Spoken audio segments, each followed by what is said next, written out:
Bismillahirrahmanirrahim. Assalamualaikum warahmatullahi wabarakatuh. Alhamdulillah.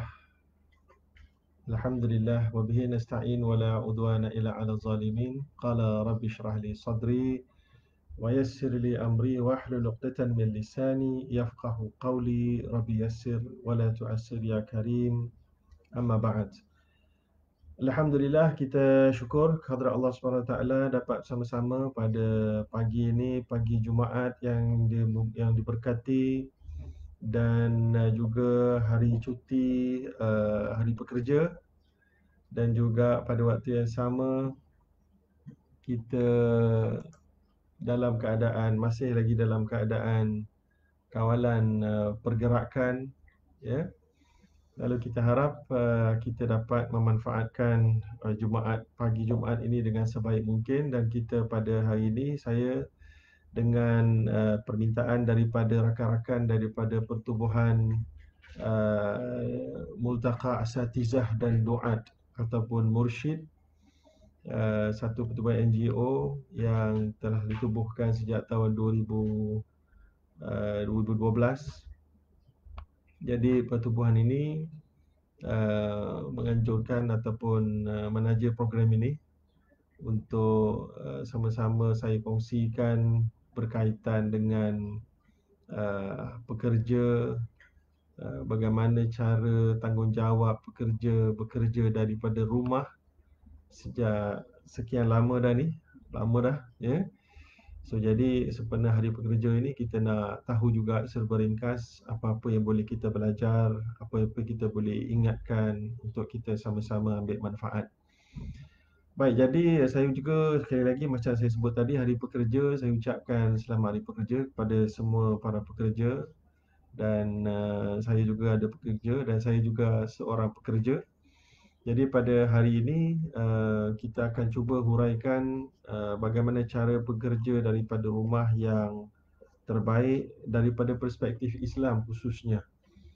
Lalu yang pertama sekali, kita nak ingatkan bahawa Nabi ada menyatakan al-muslimuna ala syurutihim illa syartan halla haraman wa harrama halalan. Artinya orang Islam ni dipegang dengan dia punya persetujuan, kontrak. Kecualilah apa-apa persetujuan syarat yang menjadikan yang halal itu haram atau yang haram itu halal. Ya. Okay, saya lupa nak beritahu, selain daripada live di Dr. Zahrudin Facebook, juga live di Instagram saya. Semoga ada manfaat pada rakan-rakan di Instagram. Maka apa yang kita nak katakan tadi, hadis Nabi itu menyebutkan bahawa bila mana maknanya kita ni masuk sebagai pekerja, kita akan ada ikat kontrak, ya. Maka di situ ada surat pelantikan, dan di situ ada terma dan term and condition dan kondisi kerja-kerja kita, tanggungjawab kita. So semuanya perlu kita penuhi dengan adanya gaji yang diperuntukkan untuk kita dan lain-lain manfaat jika ada. Maka apa yang penting untuk kita faham, apa yang tercatat dan ternyata di atas kertas itu adalah perkara yang penting untuk kita ikuti. Malah dari sudut hukum Islam, ya ayyuhalladzina amanu aufu bil uqud. Allah kata, wahai orang-orang yang beriman, hendaklah kamu tepati kontrak dan janji-janji kamu. Maka ini menjadikan hukum wajib. Ya, hukum wajib. Dan juga selain daripada itu, kita mempunyai hak untuk mendapat ganjaran. Sebagaimana Allah SWT dan Rasulnya meletakkan tugas yang besar kepada mana-mana majikan untuk membayar ganjaran sebagaimana yang telah dipersetujui. Sampaikan dalam satu hadis qudsi yang sahih dalam riwayat Imam Al-Bukhari, Allah SWT qala Allah thalathatun ana khasmuhum yawmal qiyamah rajulun a'ta bi thumma ghadar wa rajulun ba'a hurran fa'akala thamanah wa rajulun istajara ajiran fastawfa minhu wa lam yu'ti ajrah. Al-Qamaqal sallallahu alaihi wasallam. Artinya, Allah kata 3 golongan yang aku akan menjadi musuh kepada mereka di hari kiamat. Yang pertama iaitulah lelaki yang diberikan amanah, perjanjian, tugas yang telah diberikan, dipersetujui dengan kontraknya, kemudian dia khianati. Dia khianati. Dia lari daripada apa yang diberikan. Yang kedua, lelaki, termasuklah perempuan, yang menjual, memperdagangkan manusia yang bebas, lalu memakan harta daripada penjualan tersebut, juga akan jadi musuh Allah di akhirat.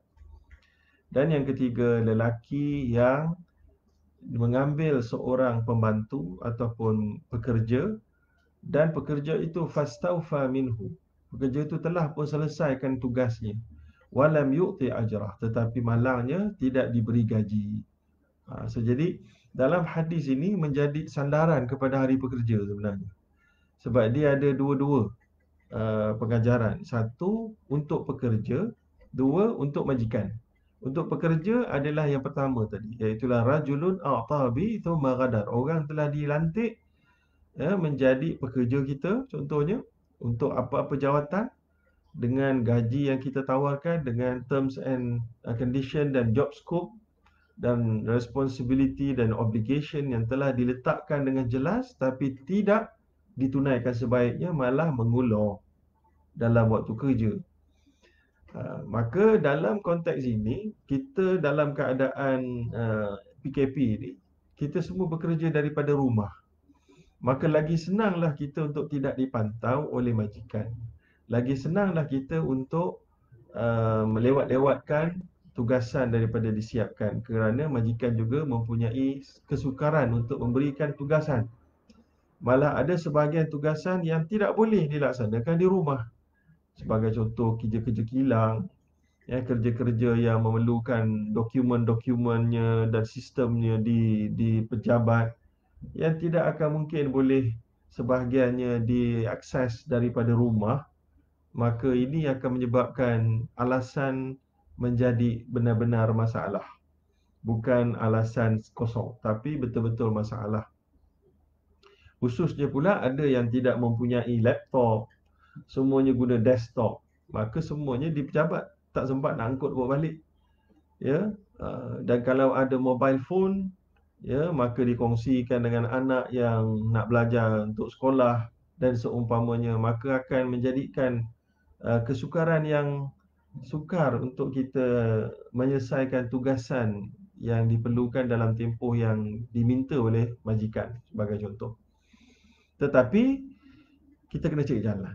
Jadi jalan tu sekejap lagi kita bincang. Kita nak bincang dulu, asasnya Allah telah memberikan ancaman kalau kita ni pekerja dan kita memang culas dari awal lagi, ada sumber-sumber, ada cara-cara untuk kita siapkan, tapi kita culas dan sengaja cuaikan, sengaja, maka ketika itu kita termasuklah daripada kumpulan yang pertama ini. Itu berat. Maka yang ketiga tadi, iaitulah untuk majikan.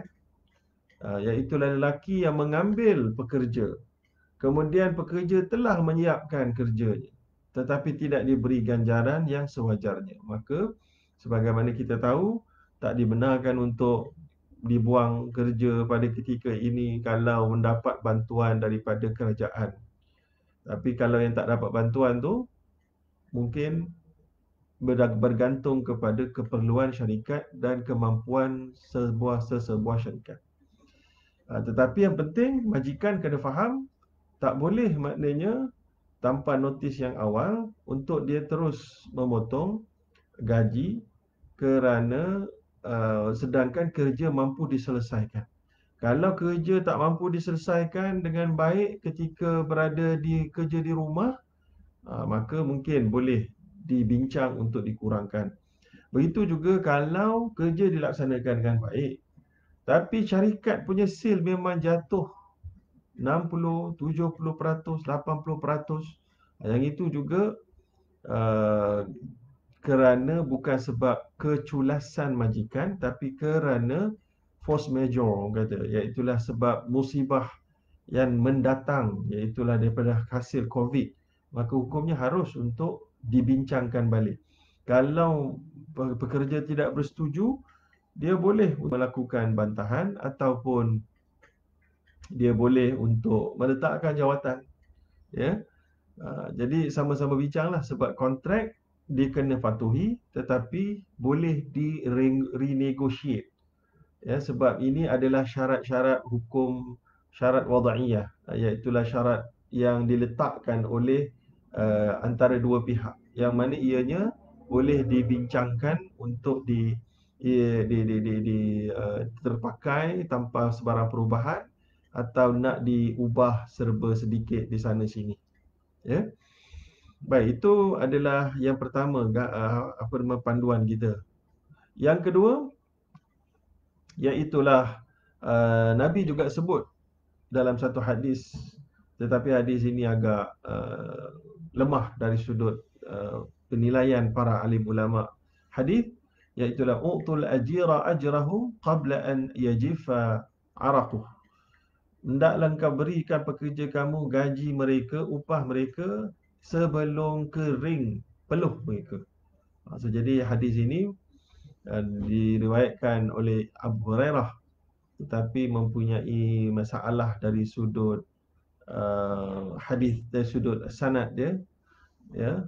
Maka oleh kerana itu kita ambil sebagai sokongan-sokongan yang boleh menyokong hadis sahih yang pertama tadi, ya. Tetapi apa yang kita nak bagi faham juga, yang seterusnya adalah bagaimana kita sebagai pekerja tadi nak laksanakan tugasan ini di rumah dalam keadaan lebih berdaya saing lah, itu kompetitif dan juga berkesan, efektif. Baik, yang pertama sekali kita kena tahu apa yang pekerja boleh buat sementara kita berada dalam MCO atau PKP ini. Apa yang kita boleh buat? Maka sudah tentulah yang kita boleh buat sebagaimana kita sebut tadi, kita ada amanah. Kalau kita boleh laksanakan tugas yang telah pun menjadi perjanjian di antara kita dengan majikan, itu adalah wajib dilaksanakan. Bukan sunat, tuan-tuan, wajib dilakukan. Khususnya ada gaji lagi kita dapat. So kita kena usahakan sedaya upaya, fattaqullah mastata'tum, hendaklah kamu bertakwa pada Allah sedaya upaya yang kamu mampu. Kita kena cari jalan. Kalau boleh pakai WhatsApp, pakailah WhatsApp, pakai Telegram, kalau ada laptop, pakai laptop. Cuba berikan satu waktu, paling tidak 1 ke 2 jam untuk benar-benar menghadapi kerja-kerja yang belum selesai, yang boleh didapati daripada email syarikat, yang boleh diakses daripada rumah. Ini semua kita kena cari jalan. Kalau tak ada, maka minta bos balik untuk re-email balik, resend balik kepada email peribadi. Ya, so jadi ini semua adalah suatu tanggungjawab yang tak perlu disuruh, kita sendiri patut initiate. Jadi bila kita initiate sendiri, itu juga adalah perkara yang kedua kita nak beritahu. Yang tadi yang pertama, yang kedua itu juga menunjukkan kita care, ambil berat kepada kebolehidupan sesebuah syarikat. Sebab syarikat tu jatuh, kamu sendiri yang tak ada kerja. Jadi kalau kita malas, kita sendiri yang tak nak buat apa-apa kerja, maka syarikat runtuh, kitalah yang akan menanggung musibahnya dengan tak dapat kerja, ya. Dan kena diberhentikan kerana syarikat tidak mampu menanggung kos operasi dan gaji yang tinggi. So jadi kita sendiri kena, kalau kita rasa memang susah nak cari kerja lain dah ni, maka kita kena bantu syarikat tu hidup. Itulah yang kita nakkan, gaji kita sebanyak 3,000 tapi kerja kita macam orang yang layak untuk mendapat gaji 5,000 atau 6,000. Maka itu adalah amanah. Itu adalah pekerja yang beramanah dan juga jujur dalam petugasan dia. Jadi apa yang kita sebut itu yang kedua, untuk kelangsungan syarikat. Yang ketiga, apa yang kita boleh lakukan, kita lihat daripada ayat-ayat Al-Quran sebagai panduan. Antaranya Allah SWT ada menyatakan dengan jelas ketika mengulas perihal pekerja. Sebagai contoh yang pertama, iaitulah dalam Al-Quran, ya abati ista'jirhu inna khaira man ista'jartal qawiyul amin. Ya, iaitulah yang sebaik-baik untuk orang yang kamu gajikan, jadikan pekerja adalah orang yang ada dua ciri. Satu, kuat dan amanah. Kuat itu dihuraikan oleh Imam Ibn Kathir dalam kitabnya Tafsir Al-Quranil Azim. Ayat ini merujuk kepada kisah Nabi Musa alaihissalam yang membantu anak Nabi Shu'aib, ya. Maka pada ketika itu nak ambil pekerja sebagai ganjaran kepada bantuan dia kepada anak perempuan Nabi Shu'aib tadi, ya. Maka diberikan cadangan supaya yang terbaik adalah yang kuat, dan dia ni kuat. Siapa bukti dia kuat? Ya, bukti dia kuat disebut dalam kitab tafsir ini adalah dia boleh angkat barang yang hanya mampu diangkat oleh 10 orang, tapi Nabi Musa boleh angkat batu seorang-seorang. Patutnya 10 orang boleh angkat, tapi Nabi Musa angkat seorang-seorang je, cukup dah. Jadi itu menunjukkan kuat tubuh. Maka apabila dirujuk kepada kisah tersebut, walaupun dalam kaedah usul tafsir, al-ibratu bi'umumil lafzi la bi khususis sabab, iaitulah artinya pengajaran daripada apa-apa saja ayat Quran adalah mengikut kepada umum ayat, tidak terhad kepada satu-satu kisah. Maka kita jadikan panduan nak faham saja kisah Nabi Musa tadi. Tetapi dari sudut amalan dia sampai kepada kita juga. Maka tubuh badan, maka menjadi kewajipan dan amanah kepada pekerja untuk pastikan kesihatan dia, maksudnya terjaga sepanjang MCO atau PKP ini. So makan dia kena jaga, sebab ia juga adalah tanda pekerja yang baik dan beramanah. Dia kena bersukan, tak boleh nak pergi keluar, lompat-lompat dalam rumah, lari-larilah dalam rumah, naik turun tangga, supaya jantung berdegup dengan lebih kuat, supaya pam darah itu boleh bergerak dengan lebih mantap. Lompat bintang dan seumpamanya, kita kena buat. Bukan saja-saja, tapi untuk melaksanakan amanah sebagai seorang hamba Allah yang sihat dan juga sebagai pekerja yang baik. Ya, sebab tadi Nabi Musa kuat tubuh badan dia merupakan satu ciri yang terpuji pada seorang pekerja yang disebut secara jelas oleh Allah dalam Al-Quran. Baik. Kemudian Al-Qawi itu juga merujuk kepada fizikal kekuatan. Fizikal kekuatan, ya. Termasuklah yang bersifat intangible, tangible dan intangible. Yang tangible yang tubuh tadi. Yang intangible iaitulah minda yang kuat. Saya tahu ramai ada orang bincang pada PKP ini, ada orang yang mungkin menghadapi masalah psikologi kerana terperak begitu lama di rumah, maka menjadikan stres, tekanan yang kuat dan seumpamanya. Maka dia kena perhatikan benda ni. Sebabnya kekuatan minda tadi itu, dan bukan hanya kepada kekuatan mental semata-mata mental, tetapi adalah kekuatan knowledge. Yang intangible adalah knowledge. Maka kan itu kita hari ini kena belajar something. At least sebelum PKP itu kita tak reti Microsoft Excel. Sekarang kita dah reti sebab kita boleh belajar dekat YouTube, boleh belajar dekat macam-macam tuan-tuan yang percuma. Kan? Jadi kalau dulu kita tak reti buat grafik design sebagai contoh, yang selalu syarikat nak suruh orang buat, tapi kita tak reti-reti pun. Tapi sekarang kita dah lebih reti. Gunakan Photoshop, boleh belajar belaka, boleh guna PowerPoint pun boleh. Saya buat design pakai PowerPoint saja. Ya. Dan kalau diperlukan teknik ilmu teknikal yang lain juga kita boleh dapatkan, programming ke dan seumpamanya. Maka itu adalah value added kepada diri untuk kebaikan syarikat dan untuk kebaikan karier kita pada waktu akan datang. So itu kita kena buat. Itu termasuk di dalam inna khaira man istajartal al-qawi tu, qawi tadi tu. Ya, tangible dia kekuatan dan intangible. Dalil untuk support itu bukan daripada akal, tapi daripada ayat Al-Quran yang lain. Ini tafsir Quran bil Ma'thur kita namakan. Iaitulah daripada ayat yang lain yang memasukkan ilmu itu sebagai suatu kekuatan yang diperlukan. Iaitulah dalam firman Allah dalam satu surah Baqarah, ya, ayat yang ke-247, iaitulah Allah SWT sebut, innallaha astafahu alaikum wa zadahu bastatan fil ilmi wal jism. So Allah SWT, Inna Allah qad ba'atha lakum Taluta malika. Allah telah menjadikan Talut itu sebagai raja.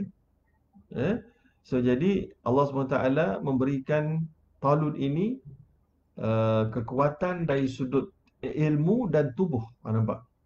So combine dengan ayat tadi tu, bastatan fil jism, iaitulah disebutkan oleh Imam Ibn Kathir, a'lam minkum wa anbal wa ashkal minkum wa ashaddu quwwatan wa sabran fil harbi wa ma'rifatan biha, iaitulah orang yang paling mengetahui dan paling kuat dari sudut tubuhnya dan paling sabar menghadapi peperangan dan mengetahui tentang selok-belok peperangan tadi.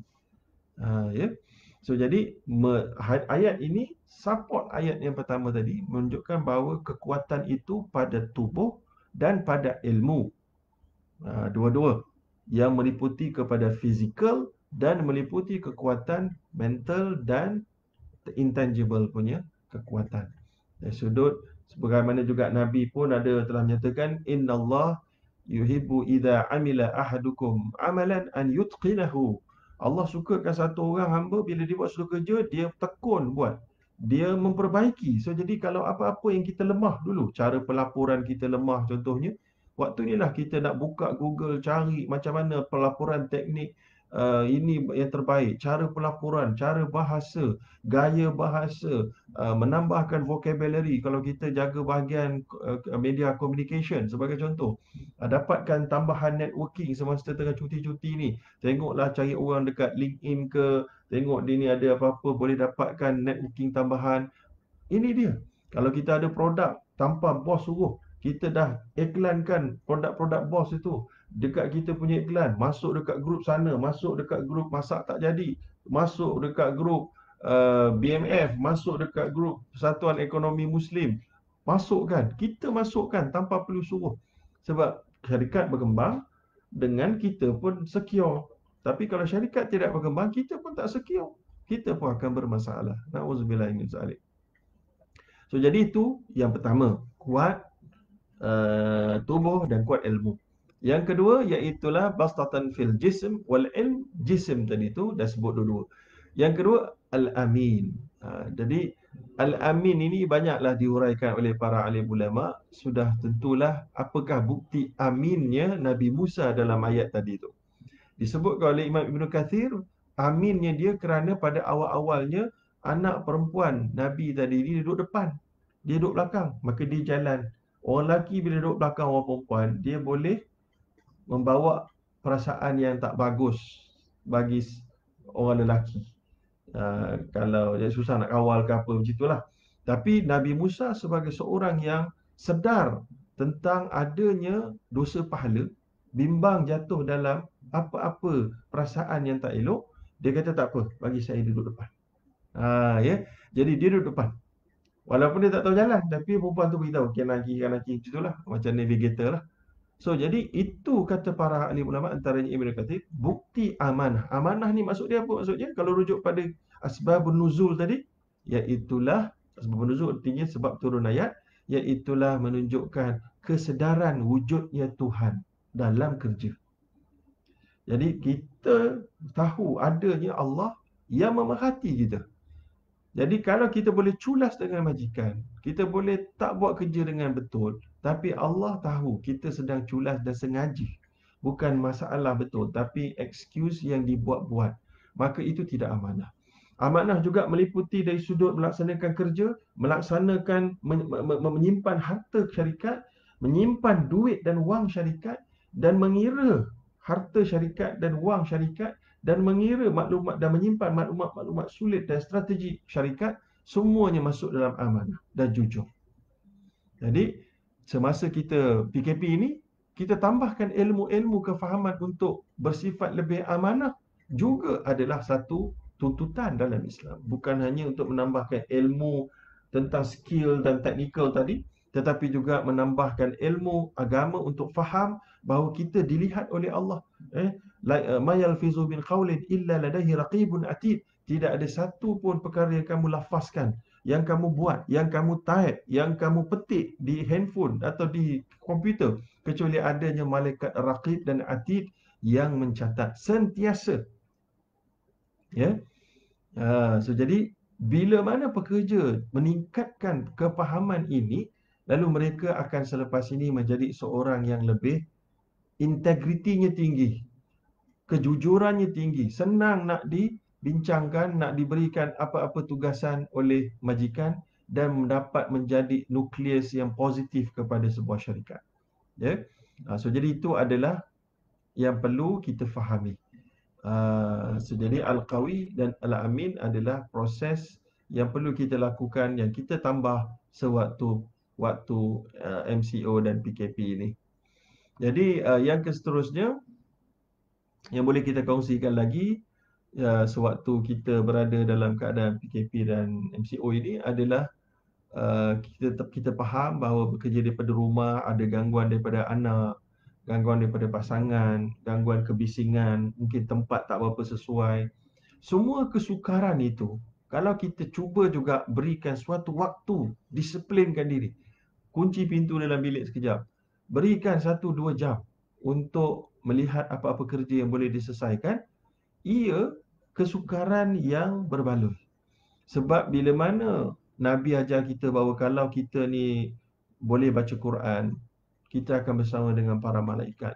Kalau kita tak berapa boleh, kita cuba juga baca wa yatata'ta falau ajran, maka dia akan dapat 2 pahala. Satu pahala kesukaran yang dia lalui itu, walaupun susah dia baca juga, dia dapat 2. Dia 2 tu maksudnya baca Quran dapat melawan kesusahan. So kalau kita dalam keadaan tempat rumah yang kecil tak sesuai, kita cuba juga melaksanakan sebab kita tahu ini janji kita dengan majikan kita, maka ia adalah suatu pahala. Ia adalah satu yang menaikkan maqam kita di sisi Allah SWT juga. Bukan hanya memberikan kebaikan ke majikan, sedangkan kita taklah, tapi majikan tak nampak macam ni dia nak bagi appraisal. So appraisal itu datang kemudian. Inna ma'al usri usra. Rezeki tak salah alamat. Rezeki akan sampai kepada kita. Kalau kita bersikap jujur kepada Allah SWT dan kepada tugasan yang kita pegang, dia akan datang tak semena-mena. Datang dari sudut rasa cukup, datang dalam keadaan kita tak ditimpa kecelakaan. Sebagaimana Nabi kata, sana'i'ul ma'ruf taqiyu masari'us su'. Ada satu hadis. Iaitulah perbuatan-perbuatan ma'ruf dan kebaikan ini dapat menghindarkan daripada terjebaknya kita di dalam kecelakaan. Jadi jangan kita anggap dia satu perkara yang terputus. Dia perkara yang sama, yang berkait. Ya, dia juga ada dikira sedekah. Waktu kita ada kerehatan di rumah secara percuma ini, kita dapat kerehatan, kita gunakan kerehatan itu untuk bersama-sama dengan syarikat, dengan majikan kita. Ya, kerana kita tahu, kalau syarikat tu bagus, dia boleh bayar zakat. Kalau syarikat tu bagus, dia boleh mencipta lebih banyak peluang pekerjaan. Dengan syarikat tu bagus, syarikat tu boleh bayar gaji pada lagi ramai pekerja, yang pekerja-pekerja semua ini boleh gunakan duit itu untuk beri makan kepada anak isteri mereka. Bukankah itu satu perkara yang rantaian yang penting? Ya, kita kena sedari kita tidak hidup secara isolasi, sendiri-sendiri. Kita berkait dengan yang lain. Jahat kita terkesan kepada yang lain. Baik kita terkesan kepada yang lain. Ada aura-auranya. Sebab itulah Nabi ada sebut al-arwah junudun mujannadah. Wa idza ta'arafa talaf wa idza tanakara ikhtalaf. Roh kita ni dia berkumpul-kumpul. Kalau dijumpa dengan orang yang roh dia nampak ni dia pun cantik, kemas je, boleh masuk, dia akan rasa baik, rasa mudah. So jadi lagi banyak kita menjadi nukleus kepada tersebarnya kebaikan, Masya Allah, lagi banyaklah pahala yang kita boleh dapat. So jangan kita pisahkan kerja daripada ibadah tadi. Ya. Jadi saya rasa itulah antara sedikit tazkirah sempena hari pekerja dalam tempoh 20 minit, 30 minit, tak boleh panjang-panjang. Ada macam-macam orang, ada macam-macam kerja. Dan saya juga suka nak beri makluman, pukul 3 petang ini saya akan ke udara lagi untuk bercerita persoalan keuangan. Jadi semalam ada keluar satu statement daripada Bank Negara berkenaan moratorium Jadi ramai yang bertanya-tanya apa benda ni, tak faham macam mana nak bagi orang awam faham ni. So kita perlu ambil atau tidak. Dan kemudian ada yang bertanya dari sudut hukum syarak, adakah ia diharuskan, dan sebabnya semalam keluar bahawa yang Islamic financing punya facility pun terkesan dan akan kena juga. So jadi kita nak tahu sikit, saya cuba petang ni untuk mengulasnya dengan bahasa orang awam agar kita dapat faham. InsyaAllah tak lama. Saya cuba petang ni pun sama juga 30 minit dengan sambil menunjukkan kira-kiraan agar kita semua dapat faham, insya-Allah. Jadi saya rasa sekadar itu saja yang dapat saya kongsikan. Saya tengok kalau di Facebook ada apa-apa soalan. Ada tak soalan? Di Instagram ada soalan? Cuba baca.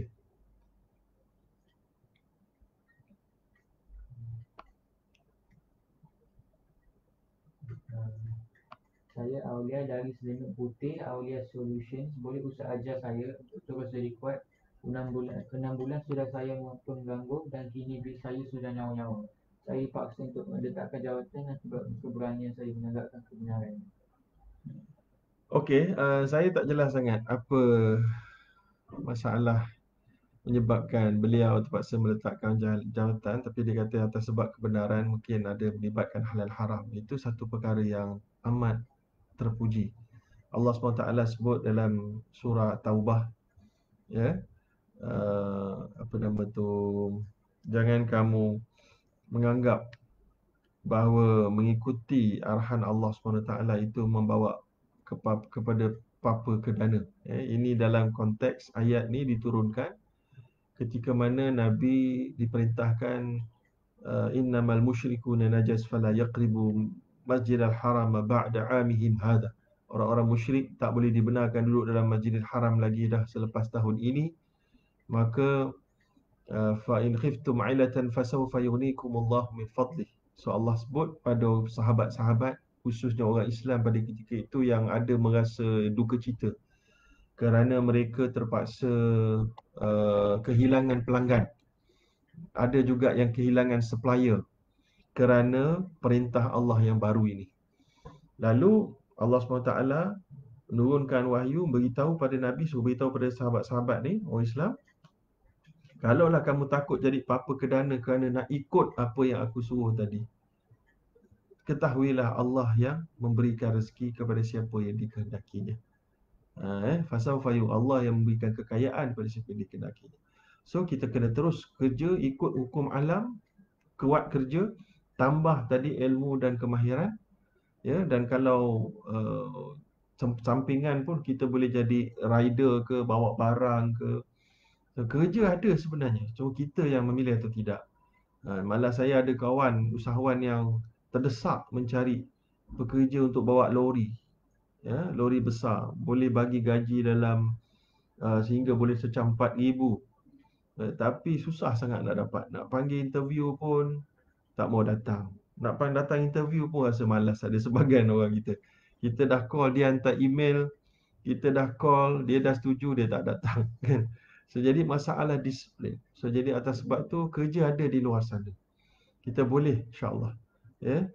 Tetapi kerja halal, insyaAllah banyak di luar sana. So, teruskan usaha untuk mencari dan be kreatif.